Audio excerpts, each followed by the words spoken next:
वहीं भारत चीन के बीच पूर्वी लद्दाख इलाके में पिछले करीब एक साल से जारी सीमा विवाद अब खत्म होता हुआ दिख रहा है। रक्षा मंत्री राजनाथ सिंह ने राज्यसभा में यह ऐलान किया है कि पैंगोंग लेक के पास विवाद को लेकर भारत और चीन के बीच में समझौता हो गया है। दोनों ही देश अपनी अपनी सेनाओं को पीछे हटाने को लेकर के सहमत हैं।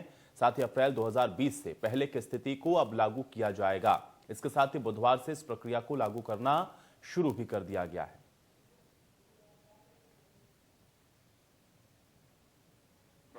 पिछले वर्ष से चीन के द्वारा उठाए गए कदमों के कारण पीस एंड ट्रैंक्विलिटी पर प्रतिकूल असर पड़ा है।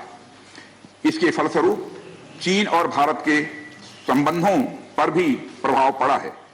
उच्च स्तर पर चीन के साथ कई बार बातचीत के दौरान, जिसमें मेरे द्वारा चीनी रक्षा मंत्री के साथ पिछले सितंबर की बैठक और मेरे सहयोगी विदेश मंत्री श्री जयशंकर जी की चीनी विदेश मंत्री के साथ तथा हमारे एनएसए श्री अजीत जी डोभाल की अपने चीनी काउंटर पार्ट के साथ पिछले वर्ष से मिलिट्री एंड डिप्लोमेटिक लेवल पर चीन के साथ हमारा संबंध बना रहा है।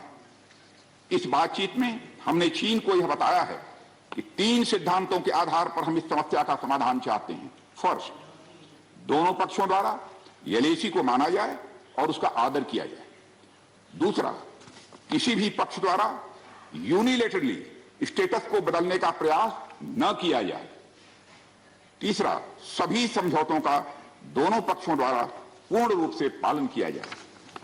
सभापति महोदय, फ्रिक्शन क्षेत्रों में डिसएंगेजमेंट के लिए भारत का यह मत है कि 2020 की फॉरवर्ड डिप्लॉयमेंट जो एक दूसरे के बहुत नजदीक हैं, वे दूर हो जाएं और दोनों सेनाएं वापस अपनी अपनी स्थायी या मान्य चौकियों पर वापस लौट जाएं। बातचीत के लिए हमारी स्ट्रेटेजी तथा अप्रोच माननीय प्रधानमंत्री जी के इस दिशा निर्देश पर आधारित है कि हम अपनी 1 इंच जमीन भी किसी और को नहीं लेने देंगे।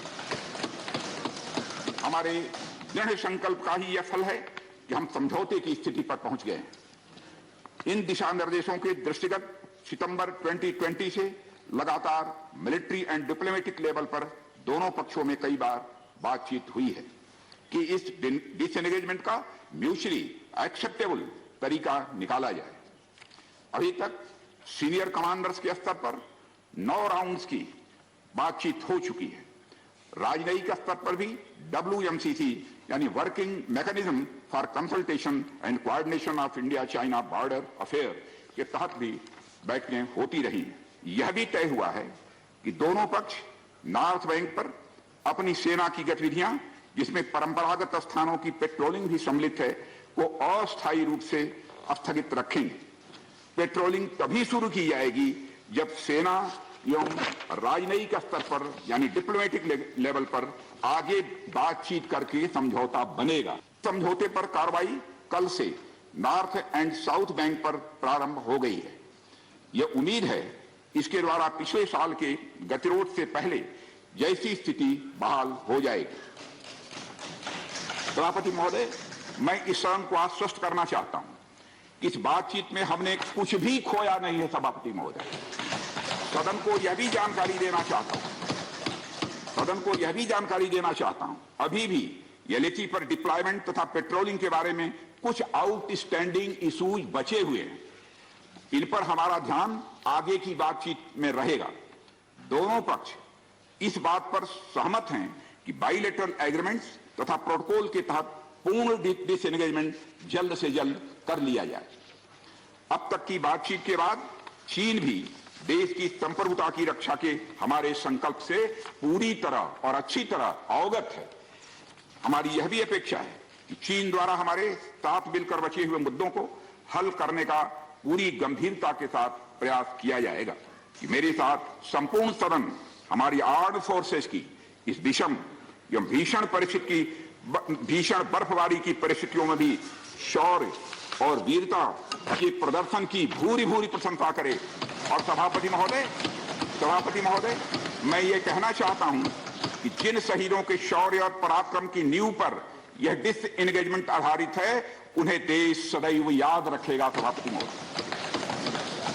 सभापति महोदय, मैं इस बात से भी पूरी तरह से आश्वस्त हूं कि यह पूरा सदन, चाहे कोई किसी भी दल का क्यों न हो, देश की संप्रभुता, एकता और अखंडता और सुरक्षा के प्रश्न पर एक साथ खड़ा है और एक स्वर से समर्थन करता है कि यह संदेश केवल भारत की सीमा तक ही सीमित नहीं रहेगा बल्कि पूरे विश्व को जाएगा। सभापति महोदय, यह बात मैं विश्वास के साथ कह सकता हूं।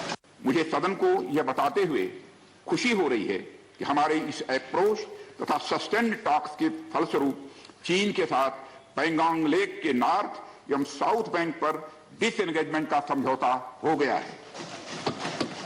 और इस बात पर भी सभापति महोदय इस बात पर भी सहमत हो गई है कि पैंगोंग लेक से पूर्व पैंगोंग लेक से पूर्ण डिसएंगेजमेंट के 48 आवर्स के अंदर सीनियर कमांडर स्तर की बातचीत हो तथा बाकी बचे हुए मुद्दों पर भी हल निकाला जाए। सभापति महोदय, पैंगोंग लेक एरिया में चीन के साथ डिसएंगेजमेंट का जो समझौता हुआ है उसके अनुसार दोनों पक्ष फॉरवर्ड डिप्लॉयमेंट को phased, coordinated and verified manner में हटाएंगे।